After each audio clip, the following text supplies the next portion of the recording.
I started trying to go live and I forgot that my phone was not charging.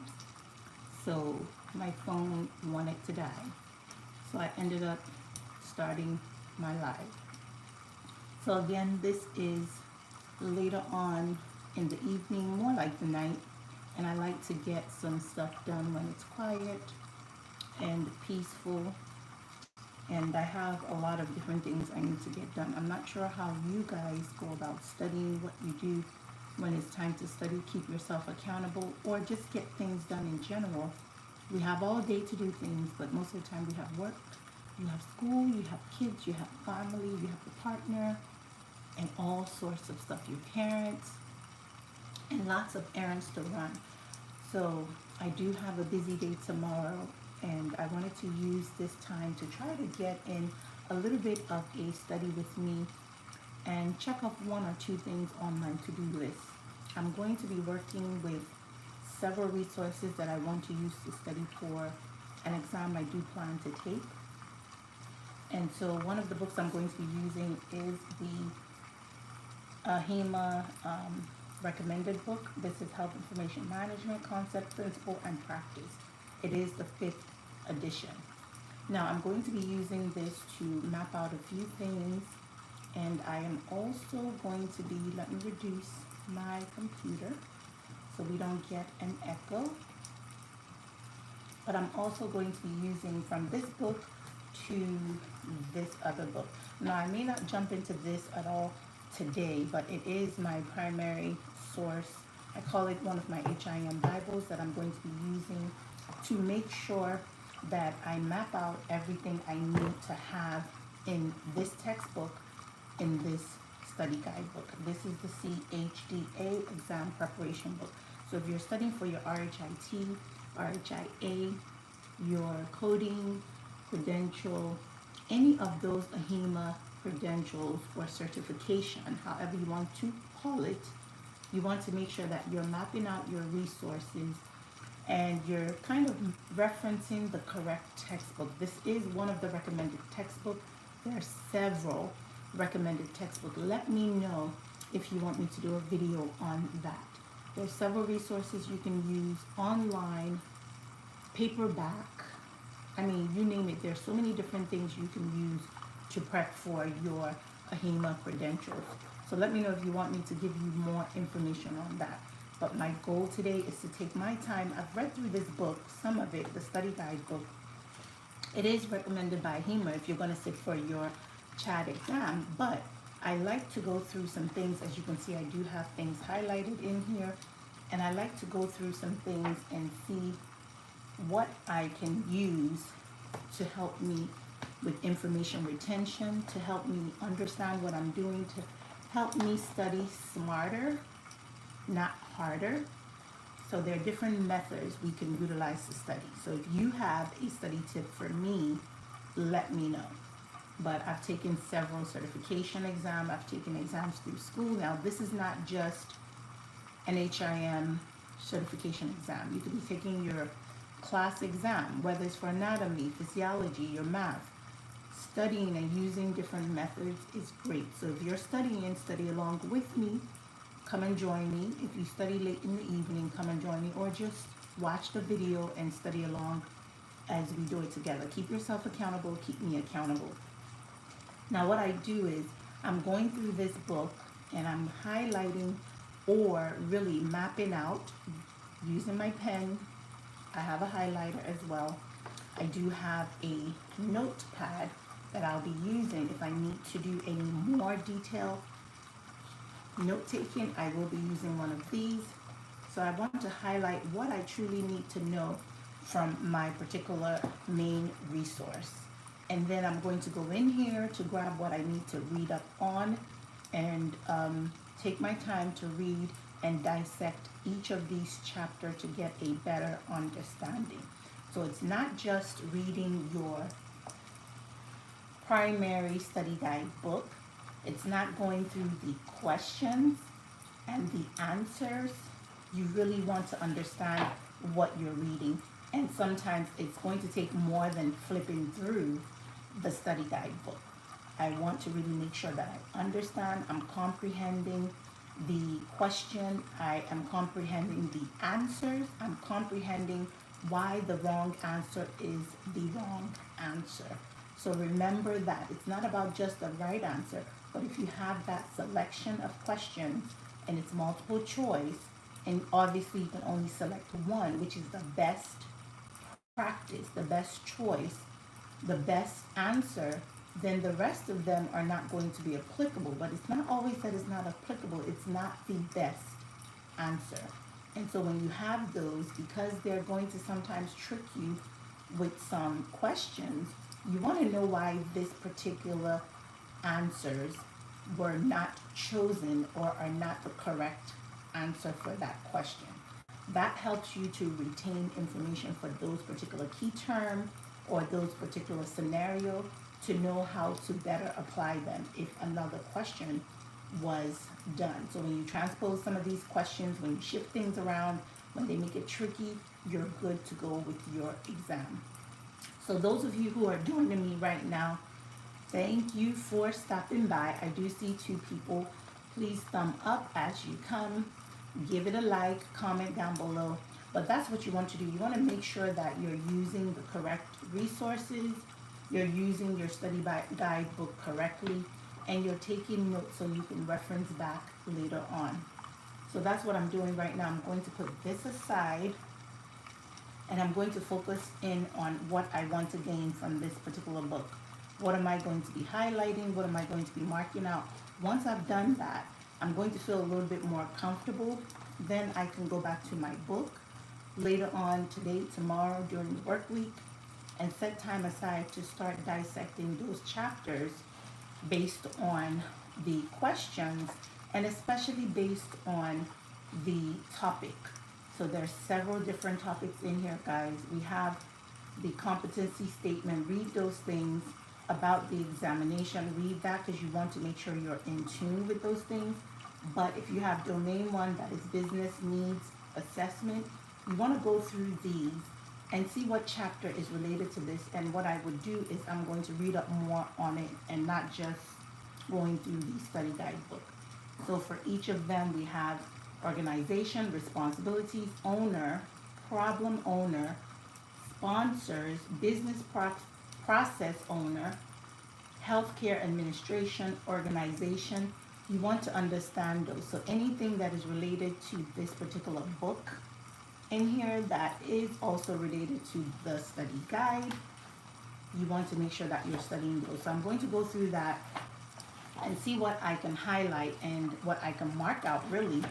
And then after that, I will do my next step. So I started working on this, but I wanted to pull you guys on this live session because sometimes we want to keep ourselves accountable, and I'm going to do my thing. I will try my best to stop every now and then to answer any questions if I can, because this is not a deep study with me. It's just kind of like a quiet study with me, but I will try to answer some questions. And I'm going to log on. Hopefully there's no echo on my laptop so I can cross-check when you guys have questions, because I am using my phone, and then I'm also using my laptop. So I want to be able to see you guys if you are joining in. Say hello, give me a thumbs up, comment down below, and let me know what you think about my channel. I always ask about that. It's great to get feedback from you all to see what's going on and what you think, what you feel, how you really feel about my channel. So let me know what you think. Tell me if you're in the HIM arena. Even if you're not, what are you studying? What are you doing? Are you up studying? Are you, whatever you're doing, let me know. And just stop by, say hello, and keep those comments coming because it does keep me going. It's something that I think is important that people should know. When you comment on those videos, when you give the thumbs up, when you like, it motivates people to continue bringing content to you all. I do this because it's something I love to do, and I like helping a lot of people. I like to help as much as I can, so I try my best to sacrifice time to give you guys great content, see what else I can share with everyone. I have a lot of stuff to share, but it's just not enough time in the day to do that. Managing the huge amount of team that I do, working for a big organization, but still I try my best to make sure I get things out to you guys as soon as I can. So bear with me, but show me some love and support as I work on my YouTube journey and also this channel. So I'm going to start my session, and if I have any hiccups, you all know that I'm still trying to get used to this live session. So bear with me as I work my way to perfect my skill set with live and bringing you guys more content. So I'm going in here and I will see if I can figure this out.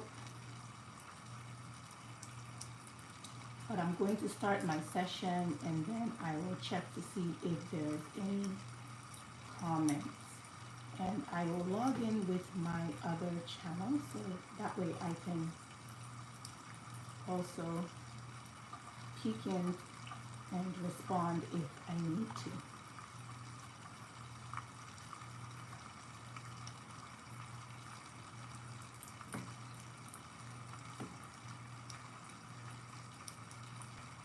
I see 2 people are watching. Please say hello. And let me see if I can do this and see if I can see.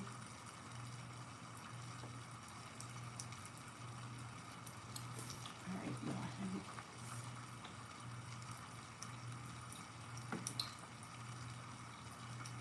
And yes, I do like to chew gum. I said that. Sometimes it helps me focus on what I need to do.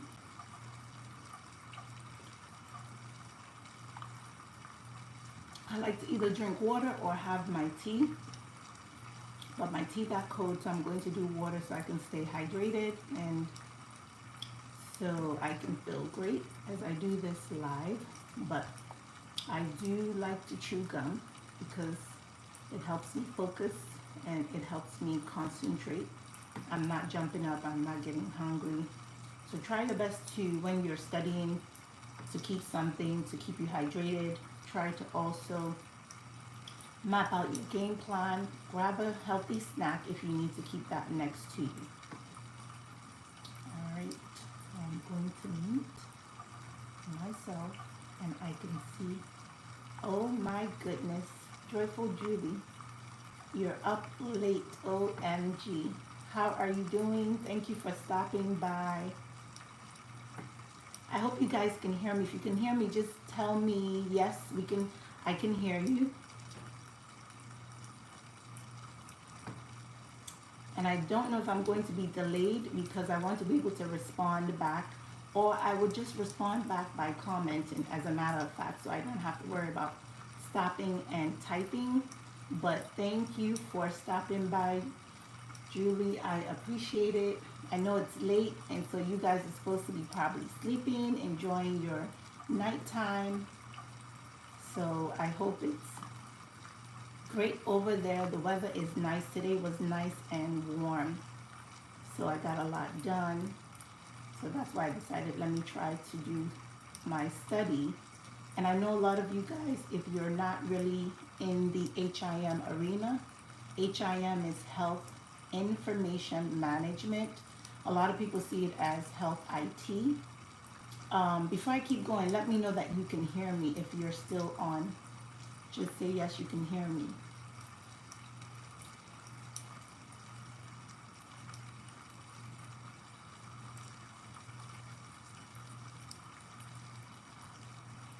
Cool. Thanks, Julie. How are you doing? I'm so excited to see you on here. So for you guys that are not in the HIM arena, I know this is kind of like a niche channel. HIM is Health Information Management. I'll briefly describe what our field is about. So it's Health Information Management. Back in the days, they knew HIM as, people say quote unquote coding. So medical coding, billing, claims is kind of like the olden days form of HIM, but it was really not that. I think as the years went by, they started fine tuning what health information management is, what medical record is, medical coding. You have coding and billing, and they're not always the same thing. So with that abbreviation, HIM is Health Information Management. And so with that, there's also Health Information Technology. And so it's anything healthcare and IT, but more in the patient medical record aspect. But it's pretty broad, pretty big. So I could go on and on about the different things. Career path is so broad. So this channel is a little bit niche. I do have another channel under my name, Nkechi Odukwe, but I wanted to get this up and thriving first before I move on to that particular channel. So I really appreciate you guys that are not really niched out with this particular channel, visiting my channel. I appreciate it. And so being up this late and joining my channel, thank you so much.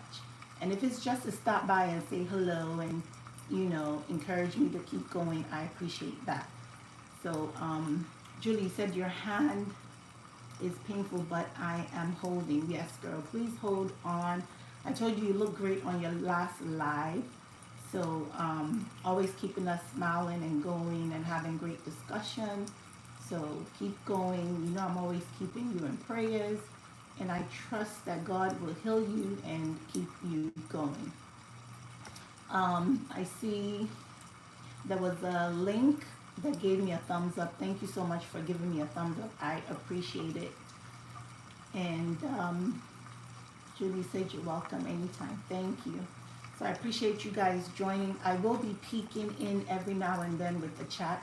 I want to make sure that I am staying focused on the studying that I want to do or the note-taking I want to do.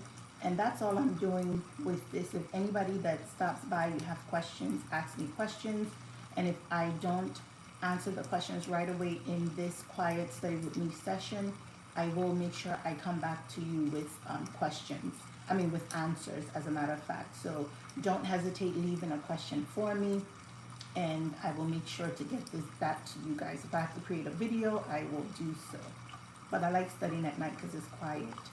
And everybody's usually, it's about 11:30 right now, so usually the kids are either up and watching their TV, hubby's in the room watching his TV, and I am in the dining room and just having a quiet time. Plus, use your time wisely when you're able to get your stuff done. If it's 30 minutes to an hour, just set some goals and just try your best to get some things done. You'll be surprised how time flies and how much you can get done if you plan accordingly. So thank you, thank you, thank you. Thank you, Julie. Julie says all the best on my studies. So I'm going to put this book aside and I'm going to start reading and going through some stuff. If I see some things I think I should point out, I will point them out. Go back and watch my other video. I did put some study tips. Remember I said this is not just for HIM in general, but if you're studying, if you're ever planning to study, reading your Bible, there are ways that you can go in and read those Bibles and set your goals so that you can get those chapters or verses read. So this is a session that can help anyone that is planning on studying anything that they need to study. So I'm going to get started and I'll be looking in. Julie, thanks again for stopping by. I appreciate you. And have a great night. If you have to jump up, I most definitely understand if you have to jump off.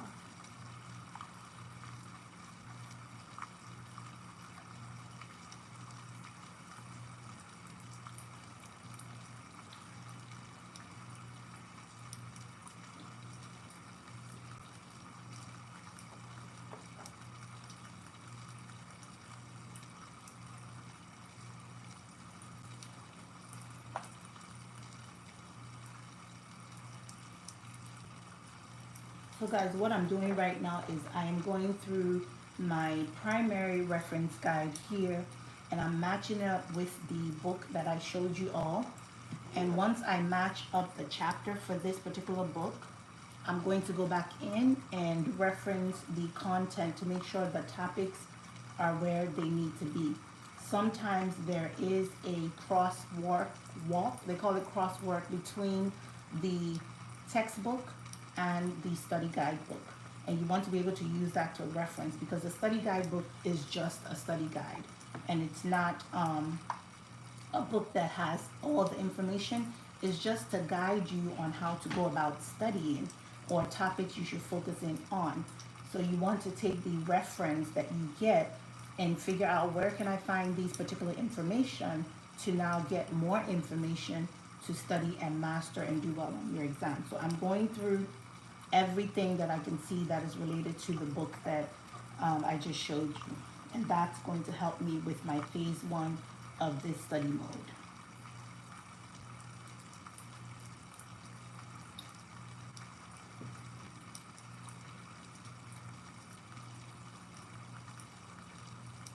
And it's good to highlight or line out what you need to know so it's straight to the eye when you see it. Visualization is important. So even when you're working, like let's say example, you're studying your Bible, you want to highlight or map out or write out what you need to write out. Don't have it too busy, but line out things that you need to line out. So the same thing applies with your textbook, with your study guidebook. I just lightly map out what I need to, then I know where to go to it. Another thing I practice doing is just putting a light bullet in front of the points, key points that I have. I think that's important because then that keeps me from messing up my book. So I will do that. I'm going to fold this and show you guys that. I will put some bullet points. I do that when I am studying for my question. I spoke about that in the last study with me that I did. I had some bullet points in here, and that helps me to know that I have worked on that particular question. If I want to come back to it a second time, I will put another point next to it. Because if I do decide to give this book out to someone to use to study, I don't want it to have too much stuff going on there. If I do decide to come back and say, have I addressed this particular content or this particular question, I have a dot there already saying that I have kind of read through it once or twice. Once in a while you'll see a note or two, but I don't keep it too busy, because if I'm done with it, I like to share it out and I want to give it to someone else to use that is in need. I will make sure that they have that. So I think it's important to not, colorize your books just in case you want to share it with someone. I'm all about blessing when I can, so what I try to do is make sure that I take good notes. I bring it back to you guys if I have to, and I use that to redo questions that's going to help you, but also make sure that this study guide or my textbook is something that I can give someone to use if they have to borrow it and it's not too much going on, because you want them to be able to retain their study information as well. So if you have all your stuff all over it, could be distracting to them. So just make sure that you minimize, use your notepad when need be, but make notes in such a way that it's not keeping the book too busy. So that's one key point you want to make sure with your book. Plus, when it looks clean, it makes it interesting to read. So you don't want things too busy.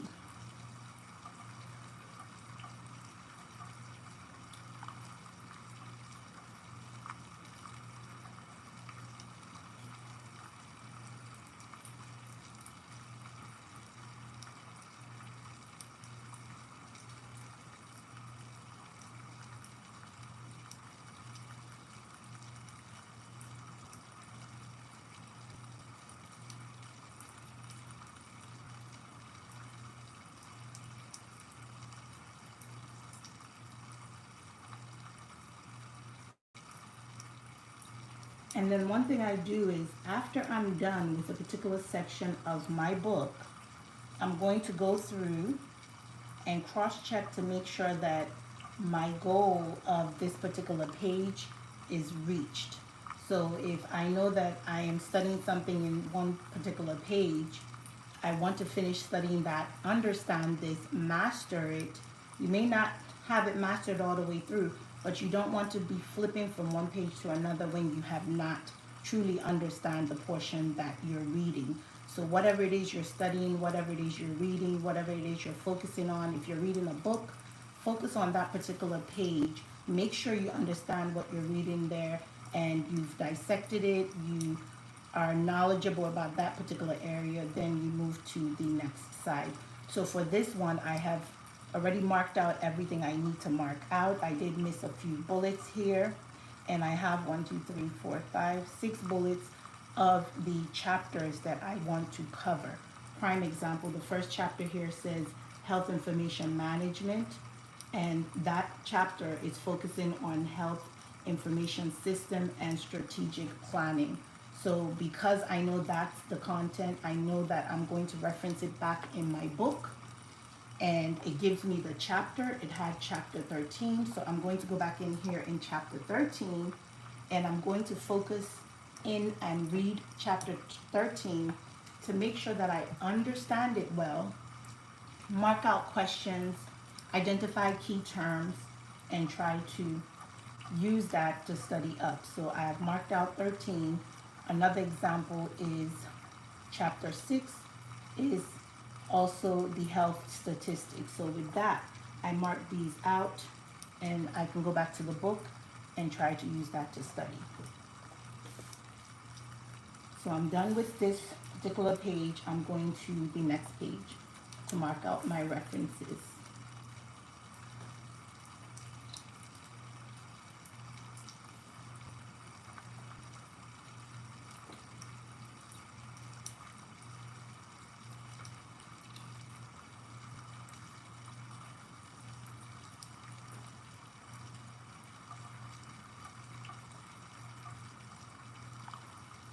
Good night, Julie. Thanks for stopping by.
Alright guys, so I'm going to show you all a prime example of what I am doing, just so you can get the drift of what I'm doing.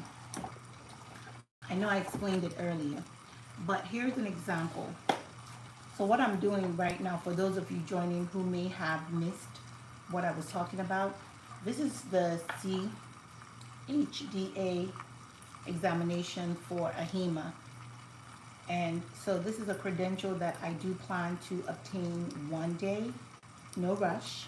I do have quite a few credentials already, and I do have my degrees, my education, so kudos to that. I'm going to pat myself on the back.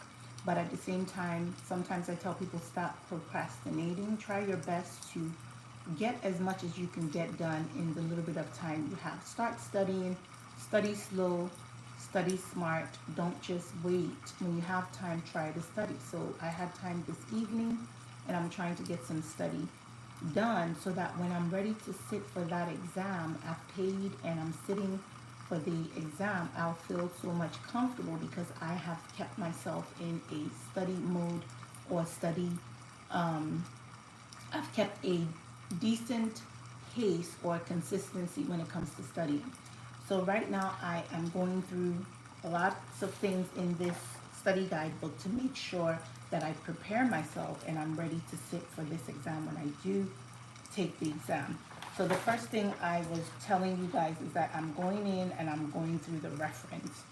And for this particular one, I think I have one more to mark out. So I do have one more. Data management.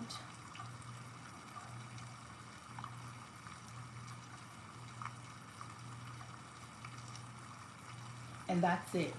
So for this particular one, I have 1, 2, 3, 4, 5, 6, 7, 8, 9, 10, 11.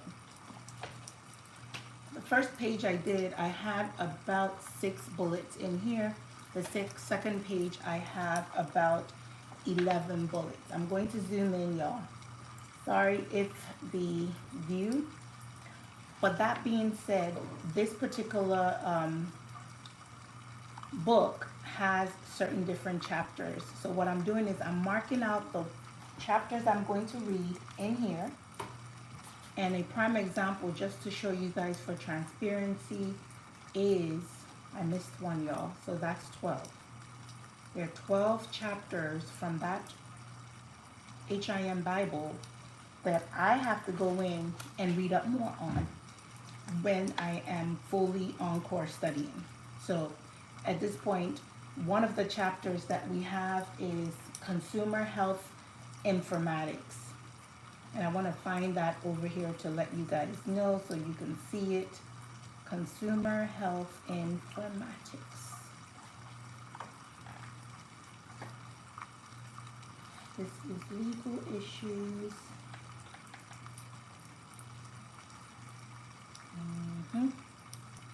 And this was chapter 14. All right, y'all. So this is the chapter. I want to make sure I fine tune it. Chapter 14, Consumer Health Informatics. And mind you, this is in my study guidebook. So that's one of the chapters I should be referencing when you're studying for your exam. So that being said, I will look at that chapter and I'm going to find that chapter in my book and read more on the chapter, study it. Sometimes I'll read it like I'm reading a Bible, study it, understand it, write my key terms, everything down. And again, in the chapter,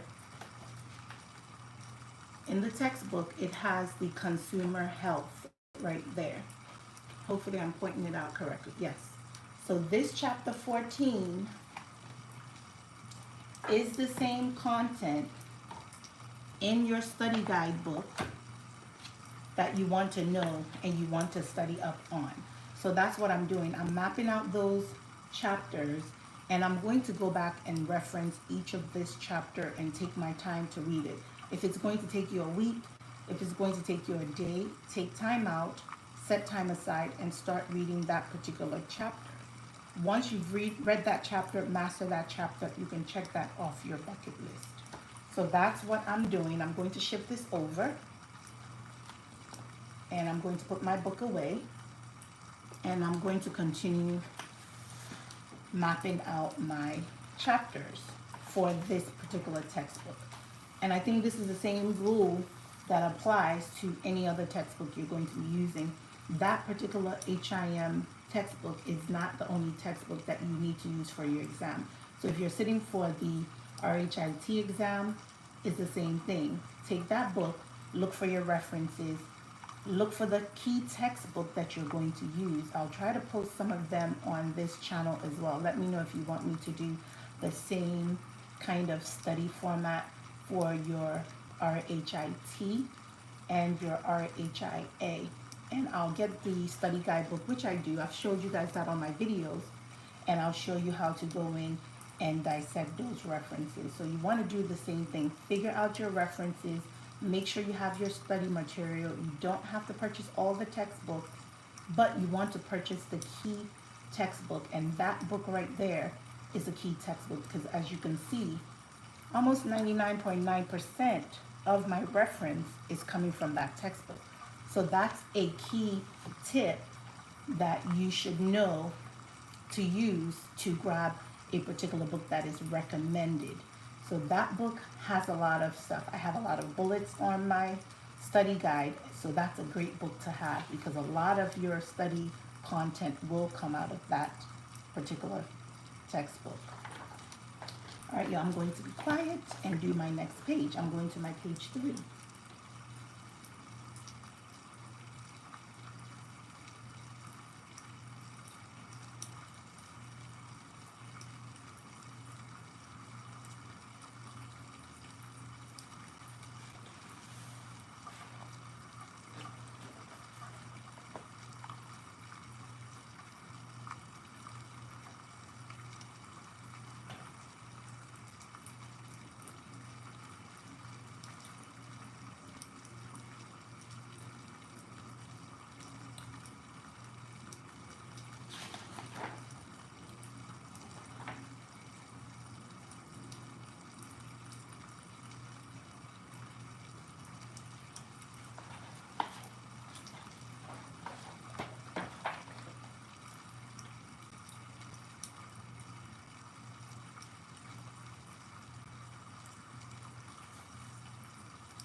Okay guys, once I finish this, I am going to state a bonus for you guys that you need to keep in mind. I'm going to dot it so that I don't forget to talk about it.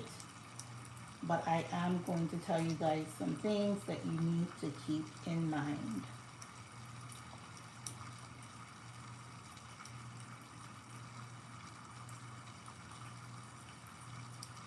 And I'll make a tiny note on my study guidebook so I don't forget to bring it to your attention.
So I see one person is watching. Thanks again for staying on this with me.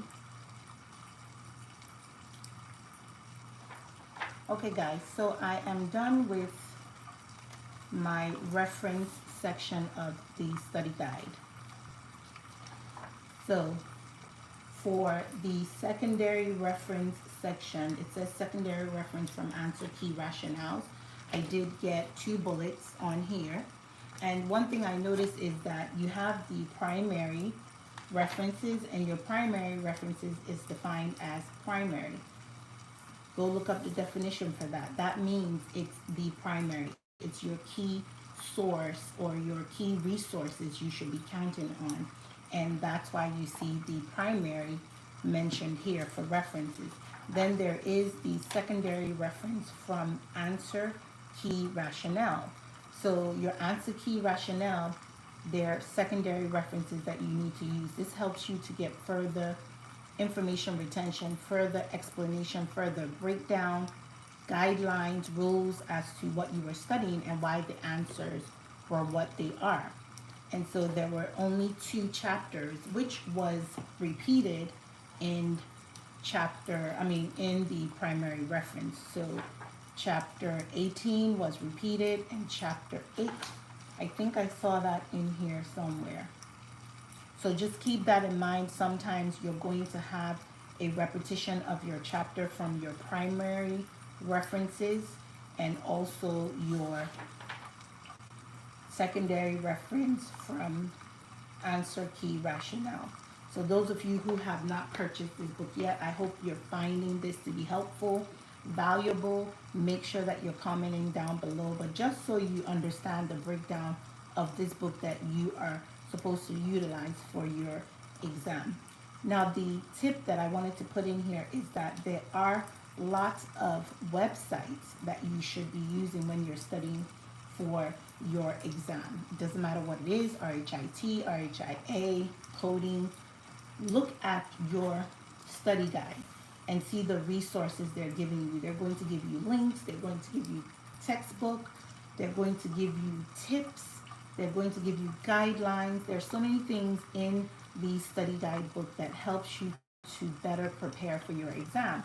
You don't want to negate those things and feel that if I study just the questions, then I'm good to go. No, use your study guide book correctly.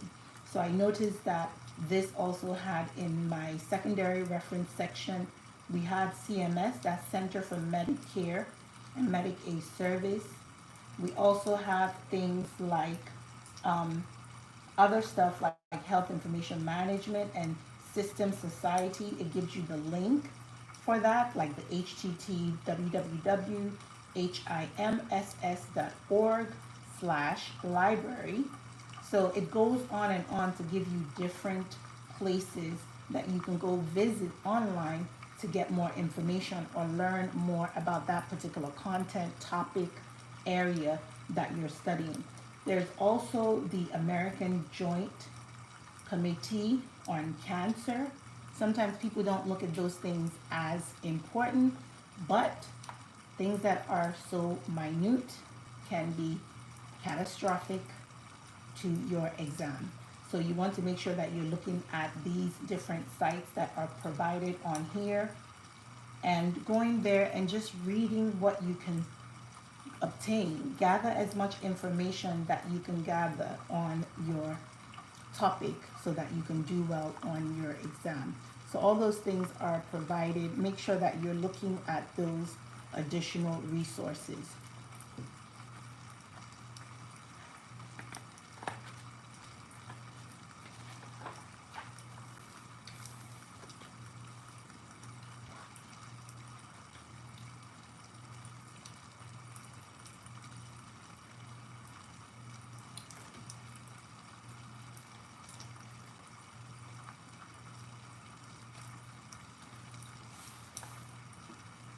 So I have a few other things I want to discuss, which I will discuss on another video, but I have reached my point of accomplishing my to-do. So now I'm going to move forward with reading up on each of these chapters to make sure that I am gathering all the knowledge that I can for my particular subject of study for today.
So guys, as I'm reading this, I'm noticing some things that I'm going to point out while I'm shooting this live video. One thing you want to do is pay attention to your graphical representation of what you are studying. I do have a portion here in the book that is talking about data governance. This is what I'm studying for today. So reading this, I'm refreshing on what I highlighted, the key points in this particular chapter. But looking at the graphical representation, it's important to understand what they are.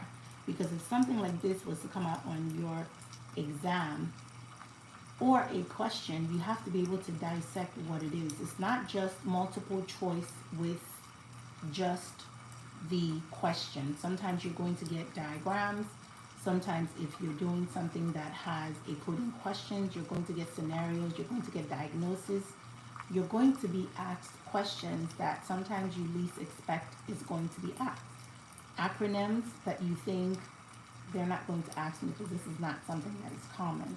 You'll be surprised. So make sure that you're looking at those diagrams. You're understanding the diagrams. I have to learn to stop using I do that a lot. But hey, I'm going to keep on kind of psyching myself out not to do it. So if I do it, bear with me. But looking at these diagrams, I think it's important. This chapter of data governance that I was reading, I'm looking at the learning objective, the key terms, questions that they're asking. Explain data governance concept. You need to understand the concept of data governance. Provide a definition of data governance. You need to know the definition. Discuss the function of data governance. I think you guys know where I'm going. Explain the benefit of data governance program. Discuss the importance of a business case for a data governance program. Compare and contrast the data management domains.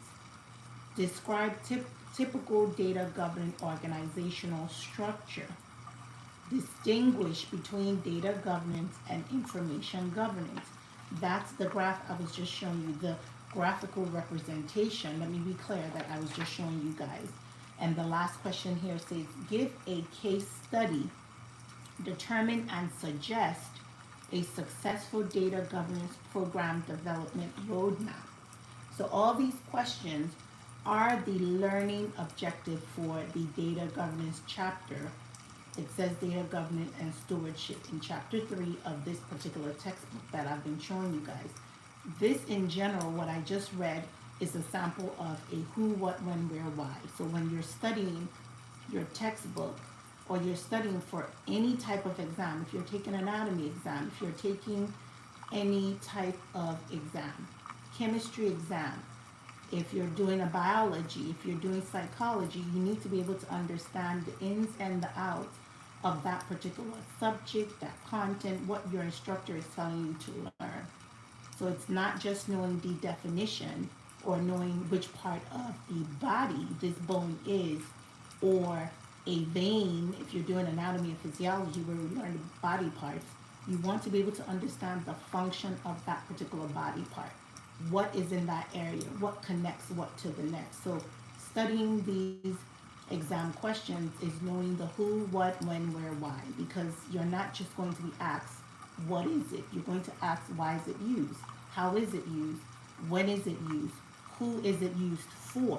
What system? What organization? And I think that's important. When you can explain that and break it down, no matter how much the questions come for you guys, I think you get a better understanding. No matter how they twist the question up, no matter how tricky the question is, because you understand the ins and the out of that particular key term, you're good to go. So keep that in mind. I was just reading on the differentiation between data governance and information governance. So knowing those two different things, if somebody was to pose a question for you, because you know the difference between information and data, it's governance, but information and data, that's going to help you master and do well on your exam. So keep that in mind and know what they are. So I'm reading through that to just get a better understanding, and I'm probably going to test myself again towards the end of my study, or come back tomorrow during the week and look through some more things. So I'm just reading through what I highlighted and making sure nothing was missed. And if I need more definitions, I will go online. I do have my computer right in front of me. I will go online and try to gather more information. And I see someone else joined. Thank you for joining. Thank you for stopping by. I know this is late night.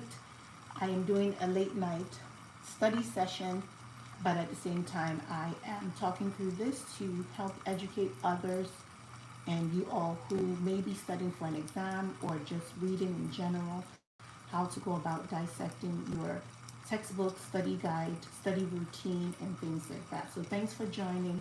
Please give me a thumbs up, and I appreciate you stopping by.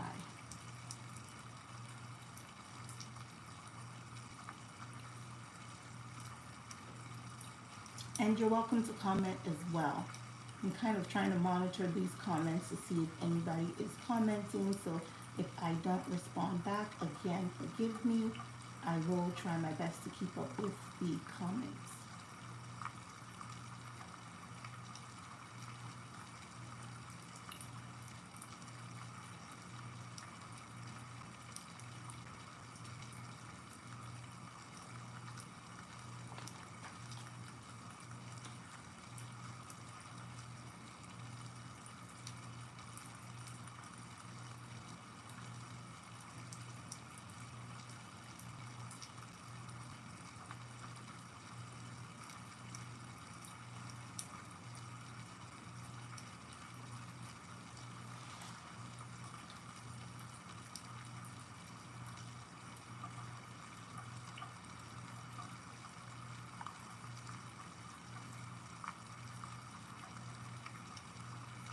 So guys, another thing I'm learning here is there is also something called enterprise governance. So governance at the enterprise level. When you think about govern, it's just authority, people who are the key stakeholders, people who are decision makers. So one thing that, an example that was provided in the textbook is where enterprise governance is typically applied, including accounting and audit management, human resource, financial reporting, record keeping, and risk management. So this is just a prime example of what I was talking about, knowing who uses it, like what organization, how is it used. And these are some examples that you want to keep in mind as to when it comes to data government and information governance. And that helps you to get a better understanding. It helps you to retain the information.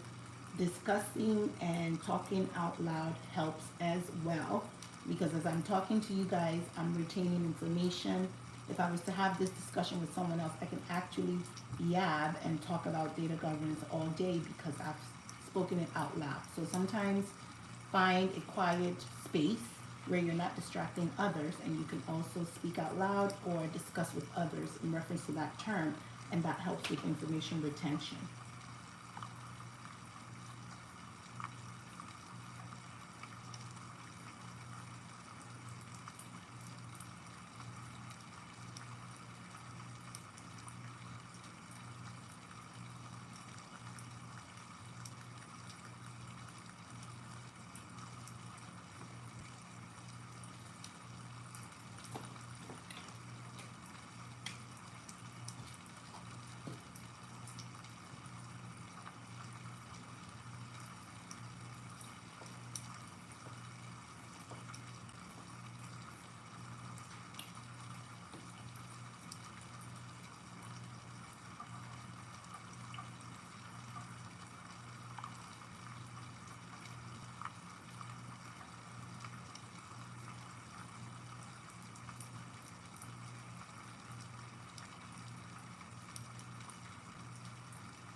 All right, guys, so I'm going to read this to you all so you can get some key factors that I'm obtaining and I want to share with you all.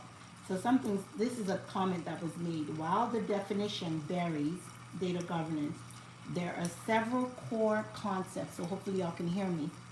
Several core concepts.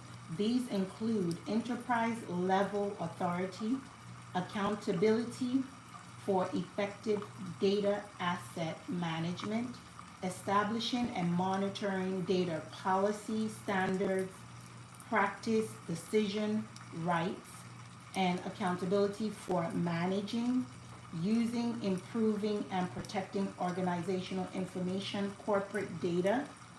And the last portion says execution of policy, government, governance, you're dealing with policies, rules, regulations, standards, and practices through formal structure, roles, and responsibility.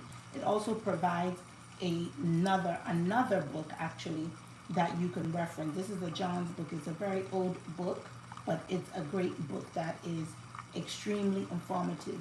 Remember that a lot of stuff with our area of HIM, healthcare, or in general other subjects, when you take your classes and everything, those older books are still great to use. You always want to use what's more current, what's trending, but a lot of our textbook information transfers from one book to another.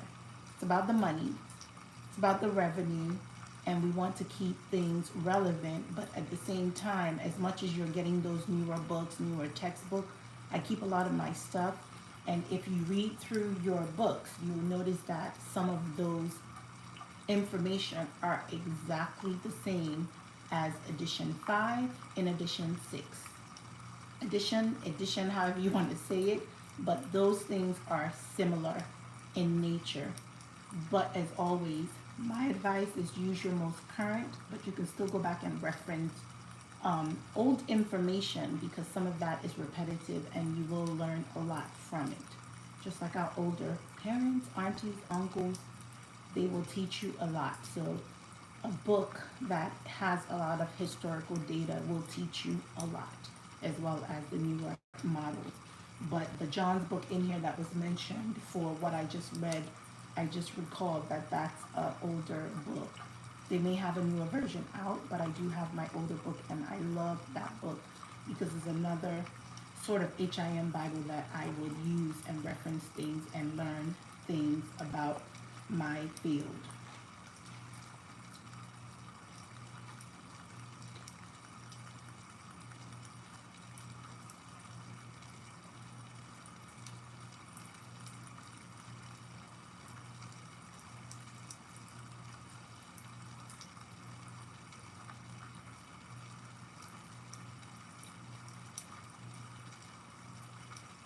So another thing that I just read here says the term data governance emerged in the 1990s.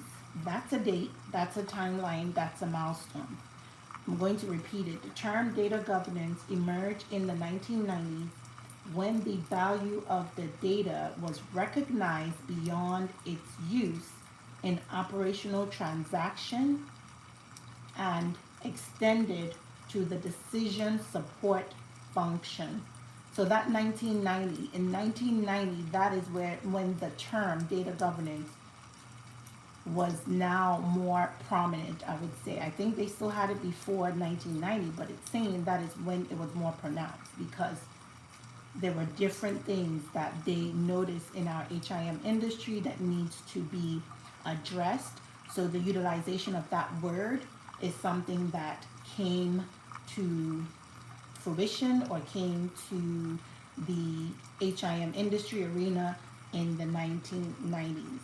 So that's a date, that's a milestone. It's not a huge milestone like some of these acts and policies that have gone into effect, but you want to keep that in mind because that means 1990, we're in the 2000s.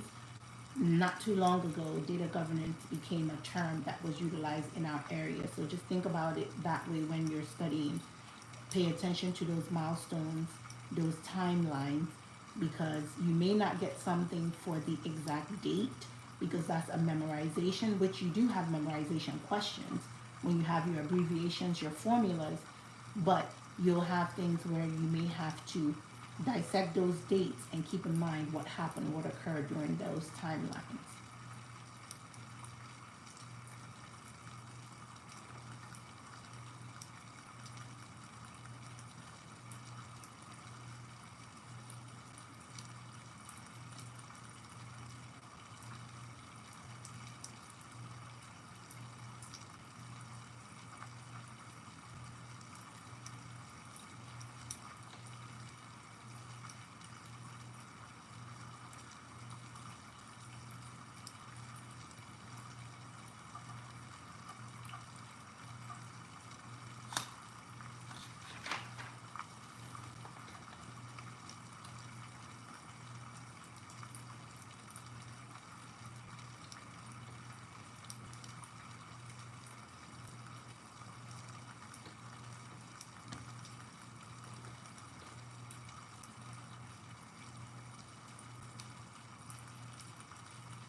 So guys, one thing I remember that is a key term that you want to keep in mind is things like structured data and unstructured data. Some people call it data and data, but structured and unstructured, you want to be able to tell the differentiation between them. What is the difference between them? What makes them different? And I'm reading up on that right now. I did highlight it in my textbook about the difference between a structured data and an unstructured data in reference to content management. It says content management, managing your content, encompasses managing both structured data. For example, data stored in a database is structured, and the reason why it's structured is because for it to go inside a database or be retrieved and interface into a database, they need to build some sort of structure. You need to build some sort of program so that it captures the data where it needs to within that database. That database is something that end users in our HIM industry, end users, clinicians, patients are going into a particular database to retrieve information, utilize the information. So you want to make sure that it's somehow structured in order for it to be effective for our patients, effective for the end users, effective for the IT tech. Same thing with any other area, whether it's not within the HIM scope. Healthcare organizations are using it for different things. Pharmaceutical companies are using it for different things. Schools are using it for different things. You have database for registration when you register for your classes. Those data has to be structured in order for them to be able to use it to collect data, to help students, to help the instructors, and so forth and so on. So structured data is data that is stored within a database system, so it is structured in manner. And then you have the unstructured data, which is data contained in a text document. So it's not as structured. It's not something that can be used in such a way that something that is structured will be used. If they've gotten feedback, they've studied for something that is structured.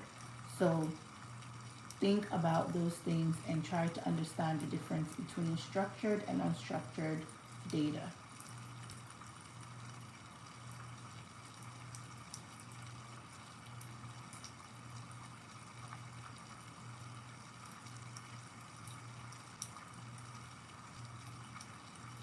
And then here is another definition. I feel like I truly understand what I'm talking about, or I feel like I've done a good amount of studying or obtained enough knowledge to know what I'm saying is actually what it is, and I feel good about this. So another definition for structured data, it says structured data is commonly referred to data that is organized and easily retrievable and interpreted by traditional database and data models.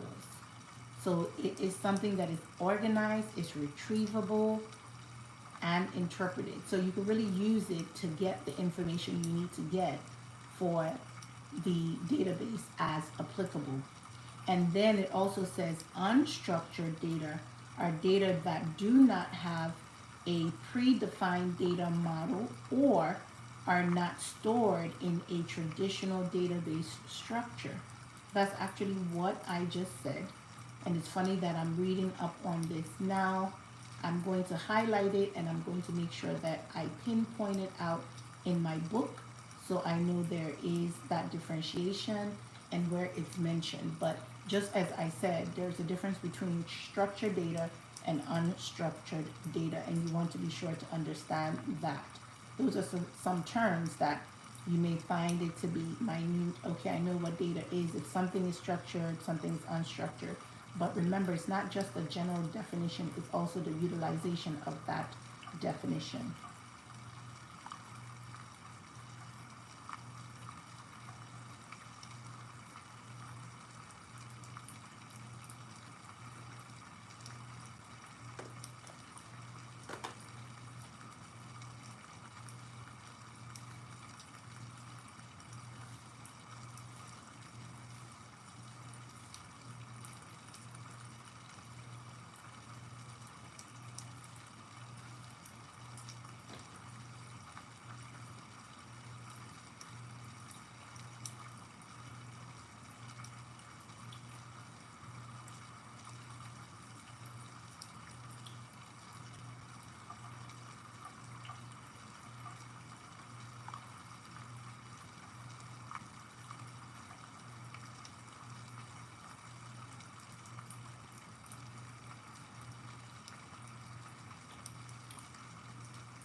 So guys, as I'm reading this, there is the check your understanding portion of each of the chapter.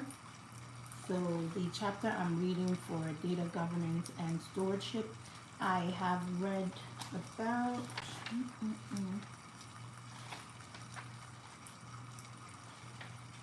I've read about 4 pages. So let's say about 8 pages. And reading this, there is a check your understanding in between the chapters. So when you're studying, you want to check your understanding, as it says, as to what you have read. I think this is important, and you want to make sure that you understand what you're reading. And if you have to go back, you can do that. Go back, reread what you've read before, get a better understanding, research online, and then address your check your understanding question. So this particular book has a check your understanding. Hope you guys can see it. It's not too blurred, but it has a check your understanding section, which helps you to clarify and understand if you have really obtained what you need to from those first 8 pages. So I'll read 1 or 2 questions just so you know. And it says, which of the following best describe DG, that's data governance? Enterprise authority that ensures control and accountability for enterprise data. A set of policy, procedure, and standards that manage data. Decision rights and accountability for data. A network of data steward that functions collaboratively across the organization. So these are the choices, and comment down below if you know the answer to that. But that's a prime example of, if you've been reading on data governance, what is the question, what is the answer, and see if you understand what that is. Another example of a question would be, which of the following data management domains would be responsible for establishing standards for data retention and storage? So who, what, when, where, why establish the standards for data retention and storage? I think that's important to know. Another question is, which of the following is often referred to as data about data? We talked about this earlier in the video, or in the last Study With Me video that I did. And reading this to know what the answer is. When you see data about data, that's a nice question that could be tricky. What is data about data? And is it going to be master data? Is it going to be metadata? Is it going to be structured data or unstructured? You guys should know the answer to this. That's question 3. So if you know the answer, comment down below. I'm not going to give you the answer, but I think I talked about this clearly during this study session. I'm going to read it one more time, and I will really appreciate if somebody comments down and tell me what the answer is. Hopefully you know it. It says, which of the following often refers to, or it's often. So let me start over. Which of the following is often referred to as data about data? If you watch this video or the one prior, you can answer this question.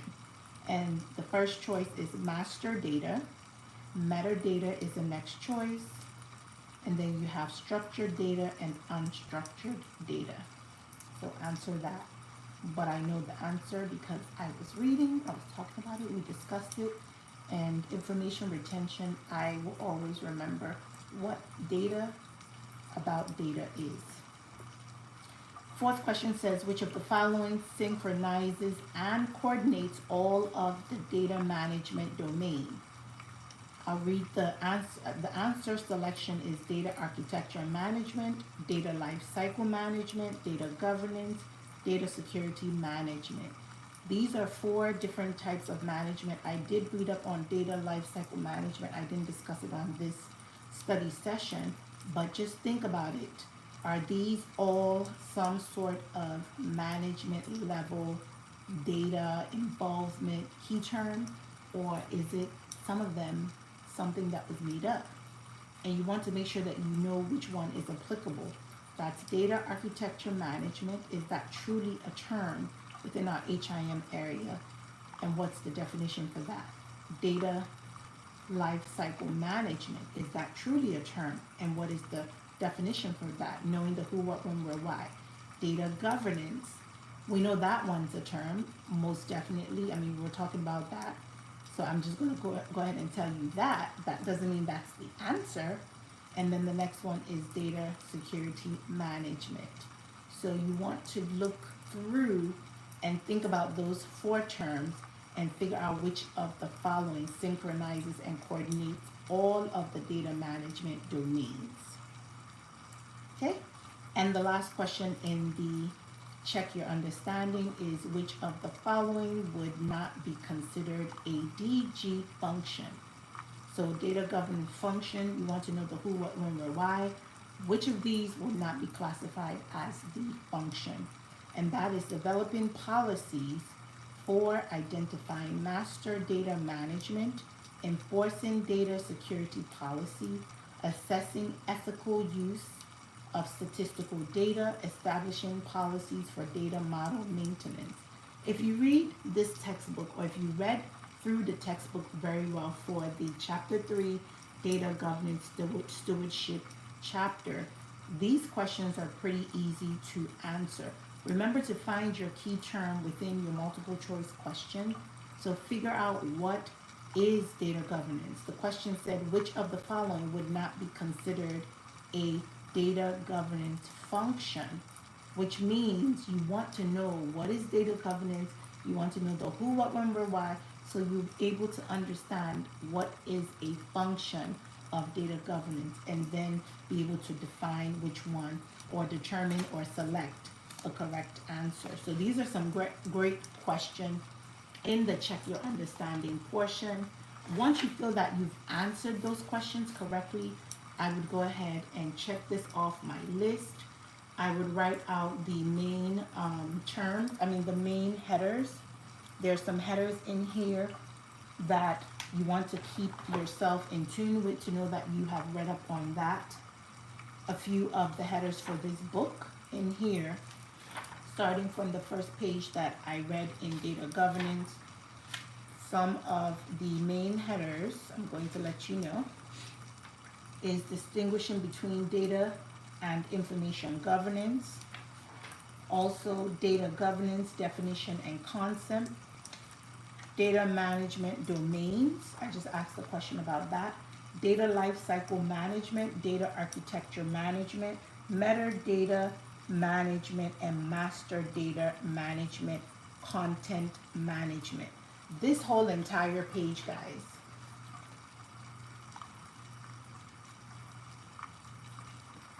this whole entire page consists of everything when it comes to management in reference to data governance. So I think it's important to know the different types of management when it comes to data governance. And if you understand every last one of them, I have 1, 2, 3, 4, 5. Let me make sure I didn't miss anything.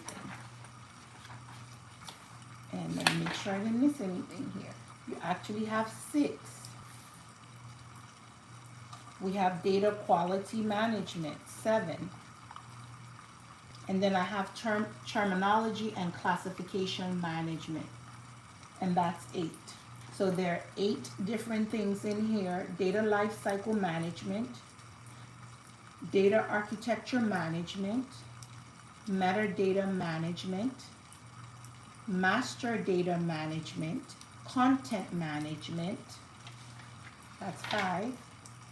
Data security management, data quality management, and terminology and classification management before the check your understanding. If you're able to understand what each of those are, the questions that are asked such as which of the following synchronizes and coordinate all of the data management domains, you'll be able to answer the question. So just knowing those things, if you want to high level it and try to read it and understand it, I think it's important. So that is the first portion of the Check Your Understanding. And I'm going to see if I can reference any questions in here in reference to what I've read.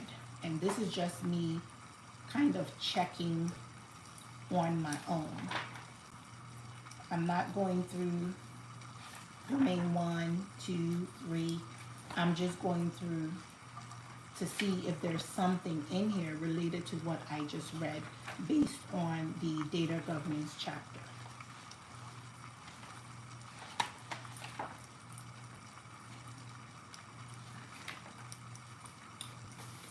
All right, again, this is domain 5 for data governance. So it's domain 5 that I'm going to be checking to see if I see anything in exam 1 for domain 5. I did address this before, and I do have questions that I have answered in the past. And it's good, I can reread them for information retention. If I remember what master patient index is, overlay, overlapping is, duplicate medical record, you should know what that is. That's a good definition. That is something that is big in HIM, in the healthcare industry. So I'm looking through these to see if there's something within my questions or even in the answer selection. Is there anything that mimics or is close enough to what I just studied? And those questions, I can look at that and target those questions and test myself with that. So I'm staying within the scope of what I'm studying, which is data governance.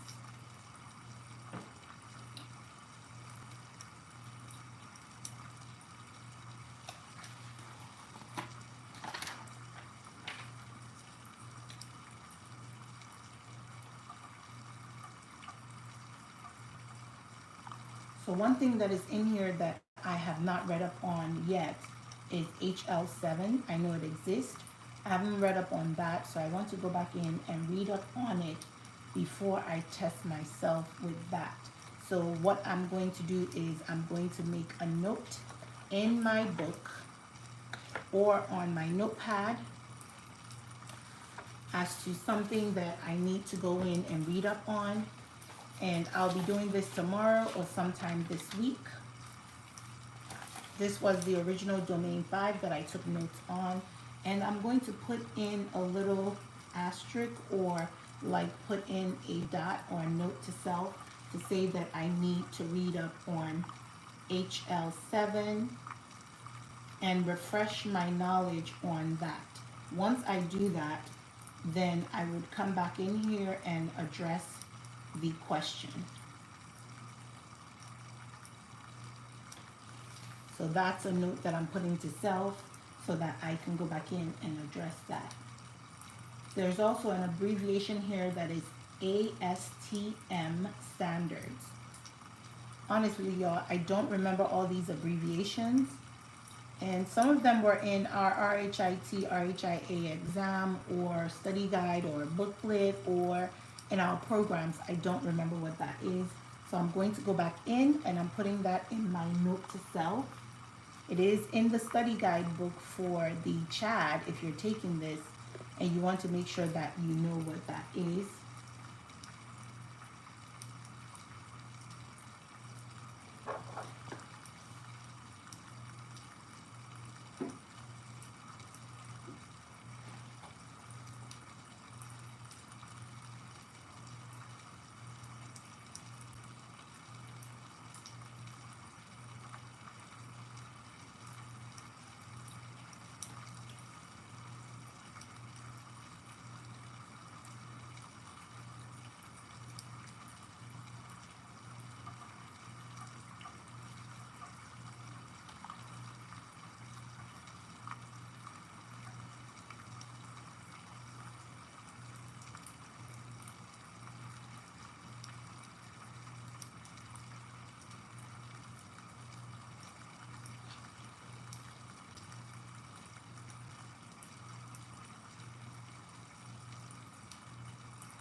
Alright guys, so everything in my exam one I have covered, and that one I took the test prior and I did pretty good on that one, the practice test. So I'm going to look in exam 2, which I have not peeked at. I'm going to check the portion of exam 2 to see if there's something in the domain 5 that I covered so far. And if there's something in there, that's the one that I'm going to test myself on.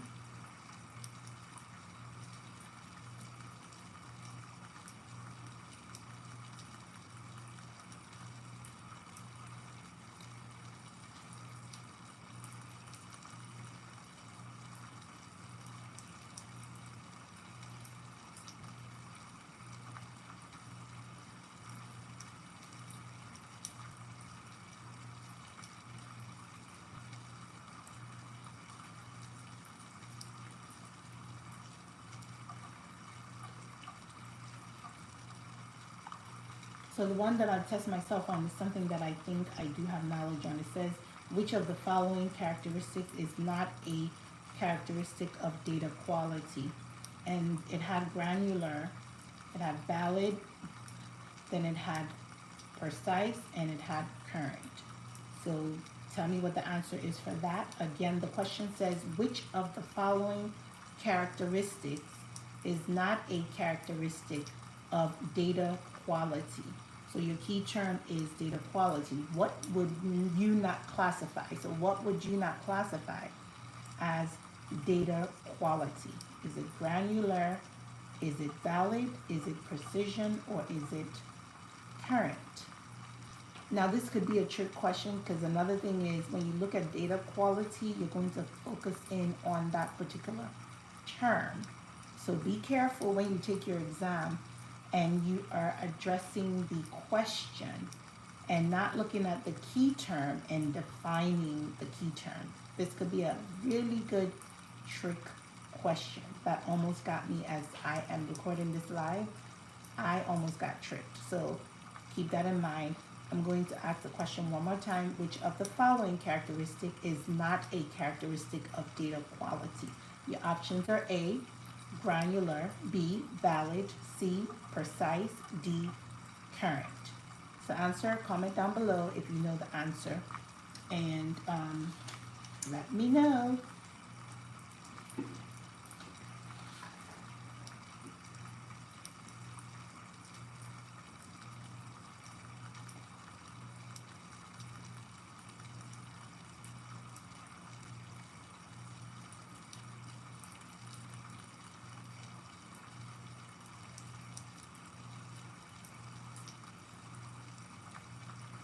I see another question with HL7.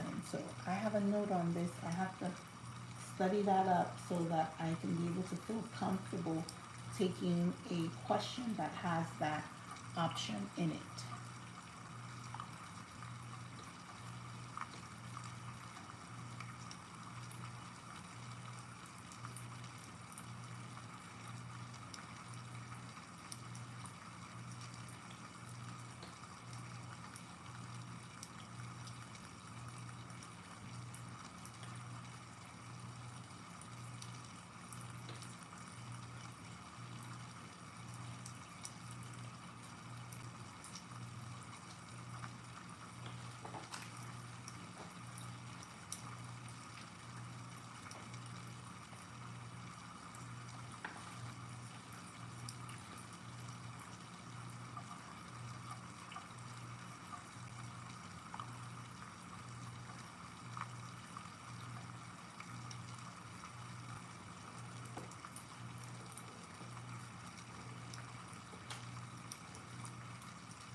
Alright guys, I see I have people who have joined in.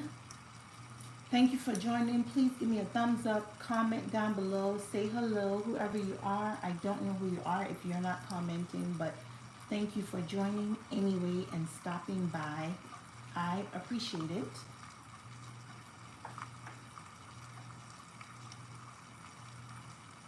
Hope you guys are doing well at this late night hour.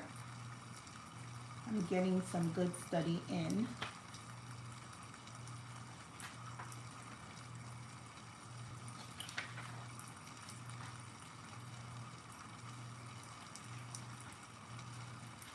Guys, I just got carried away with a question and I was trying to compare my answers with the question and then noticed that I had a few people join. I tried to look at the count to see who's here, and then I want to make sure that I acknowledge you guys when you join in and just stop by for my live. I want to make sure that I'm acknowledging and I'm saying hello. So if I missed you and you stop by, please comment, say hello, and I appreciate you stopping by. Look, I just missed where I was because I was trying to say hello to those people that have joined. Okay, I think I am back on track where I was.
Guys, I'm checking an answer to a question that I think I got right. And I want to be sure, and I sure did. Alright, y'all, I feel good when I study and I'm getting things correct as I study. was a little bit tricky, so I had to look at it over and over again. I know that I was flipping back and forth, so I feel good that I studied this question, and I'm going to dot it like I normally do, just a little bit, so I know that I have addressed this question, and I have to make sure that I keep practicing it, but I'm happy that I got it correct.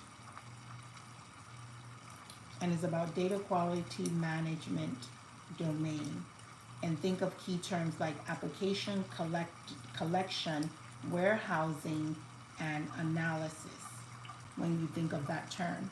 So I had to go back and I'm going to bullet the question.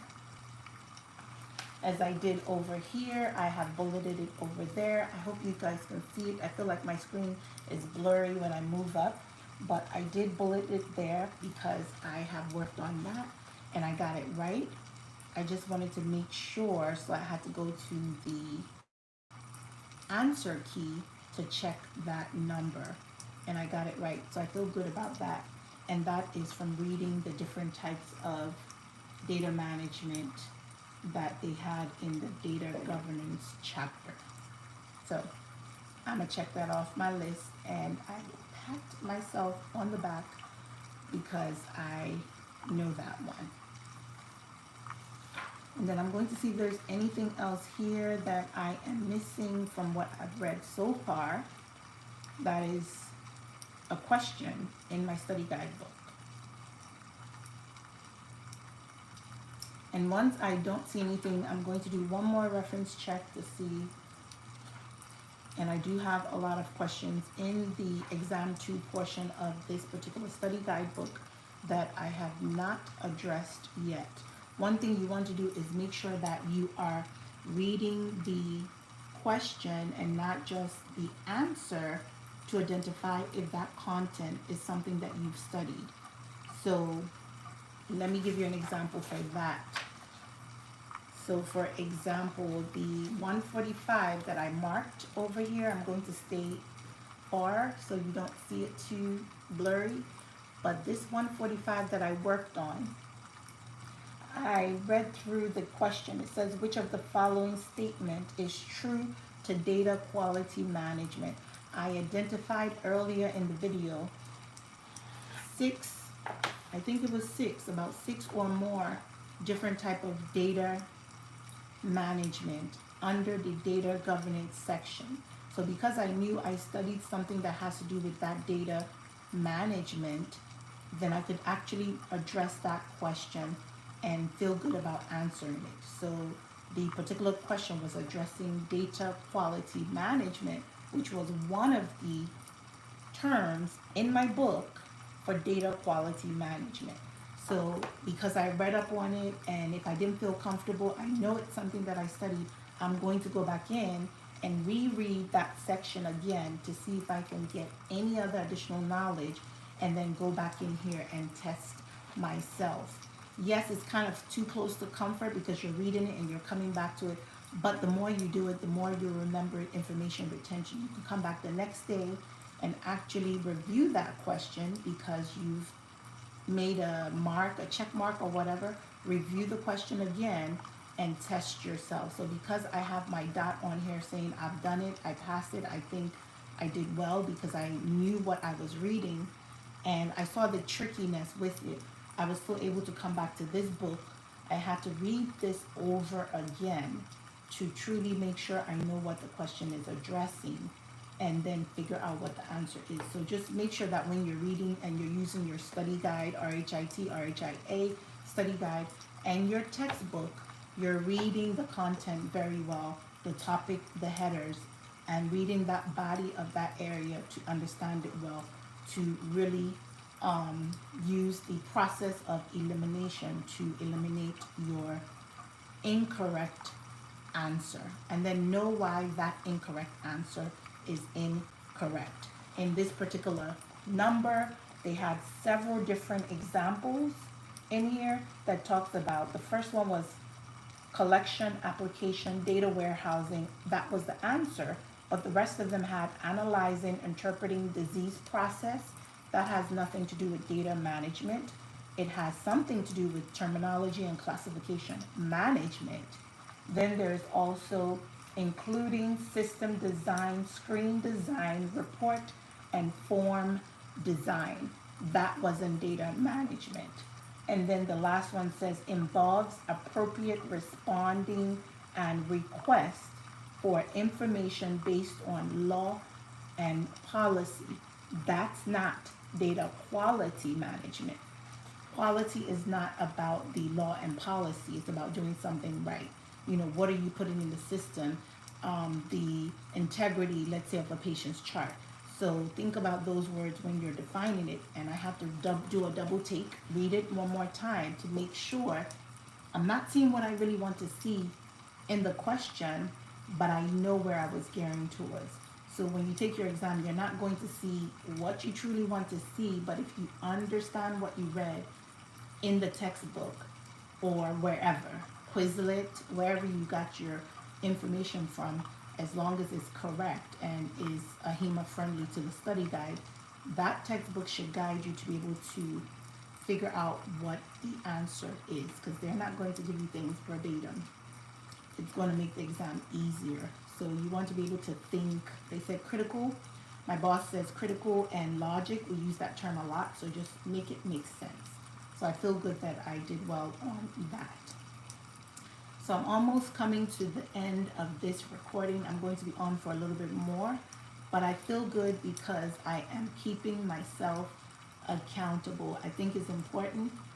Sometimes doing these late night study can be, I wouldn't say a hassle because it's late in the nighttime. It's almost midnight on my end. It's a Saturday, but I feel good. I did some great things today. Me time. Family, hubby, everything, we got that done, but I also wanted to make sure that I put some study me time. So I feel good that I'm up doing this, and yes, it's not a lot of people on here commenting, it's not a lot of people watching, but I do have some people stopping by, and I think it's keeping me encouraged. I will post this and hope someone is watching and studying right along with me. Grab your textbook, grab your study guidebook, go to your domain. It doesn't have to be from domain 1. Remember, the exam is not just going to be focusing on domain 1. You're going to have 5 domains that you're going to be studying. So when you study for your RHIT, RHIA, coding, medical coding exam is going to include everything in there. So you want to make sure that you're studying, pick a portion, study that portion, master it, know it, and then move to the next one. You're not going to master everything, but make sure that you feel good about what you've studied. If you don't, go back and reread what you've done. Test yourself with some questions. Get on Quizlet and look at some questions on there. I like to go on there and find practice questions. So, but I will go with what's in the book initially before I go with what's online. And then if you want more practice questions, you can go on Quizlet. If you want someone to keep you accountable, get on this live with me. If you're not able to get on it during the daytime, comment and let me know, hey, Nkechi, I'm studying, and we need to keep ourselves accountable so that when you're ready to now sit for your RHIT, RHIA exam, if you're ready to sit for your coding credentials, anything, schoolwork, if you're ready to sit for your anatomy exam, your chemistry exam, your cybersecurity exam, you've kept yourself accountable by studying as often as you can. 1 hour goes a long way. So I'm hoping that you guys are finding this video to be helpful, encouraging. I'm still learning to do live and figure things out. I always say I'm rusty, even with my channel. It's fairly new. We've been pushing a few years in, but it's not but recent that I started posting. So I'm hoping you guys are supporting me. You're enjoying the content, more things to come, and let me know down below what you want to see on this channel. What else do you want to know about? And I will try my best to get these videos out as soon as I can. But, all right, I think I have been on for at least 2 hours. Am I there yet? And hopefully you guys enjoyed it. I'm going to stop this, and I see there are 3 people watching. I didn't get to say hello. Thank you for watching. I appreciate you guys watching. And hoping and wishing you have a great and blessed day tomorrow. I will try to do another live tomorrow if I can, more often than none. Sometimes these study sessions are quiet sessions, but this one, as I moved along, I thought it was great to be able to tell you guys how I'm studying, what I'm doing, the patterns I'm following, and hopefully you guys found it to be helpful. So I will see you all on the next one. Good night. God bless. Much love. Have a good one. Bye, guys.